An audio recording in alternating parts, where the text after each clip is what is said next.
begin with, we first need to understand what is target analysis and what is a vulnerability assessment. Target analysis and vulnerability assessments are two different approaches to assessing the vulnerabilities of a target or asset that meets the goal of an adversary.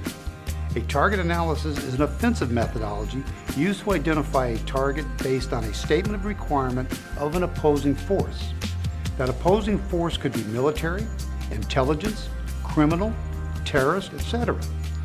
A vulnerability assessment is used to identify assets which may be at risk from an adversary identified through threat assessments.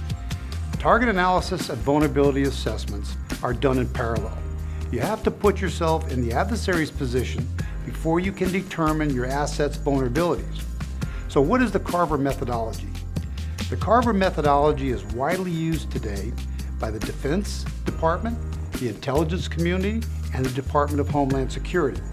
It is derived from CARVE, an offensive target analysis methodology that dates back to the Second World War. It wasn't until the mid-1970s that CARVE was found to be ineffective when used as a defensive assessment methodology. The advent of global terrorism identified a need for new evaluation criteria. Thus, the CARVER methodology was born.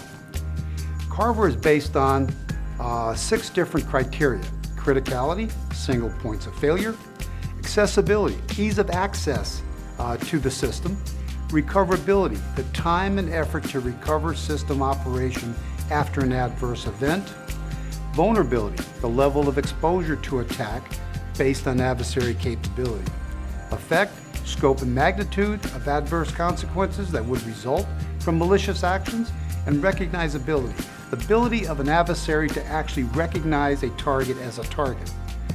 So why should I take the SMI CARVER Target Analysis and Vulnerability Assessment course? Attendees in this proficiency course, which is based on the CARVER methodology, will learn, practice, and integrate skills used in the analysis and examination of the interrelationships between assets, threats, vulnerabilities, and consequences and countermeasures of a specified facility. CARVER is a unique analytical tool because it facilitates both a qualitative and a quantitative assessment of a facility's vulnerabilities. The course is designed to aid the attendee in identifying assets most attractive to attack by an adversary based on those key factors identified through the CARVER methodology.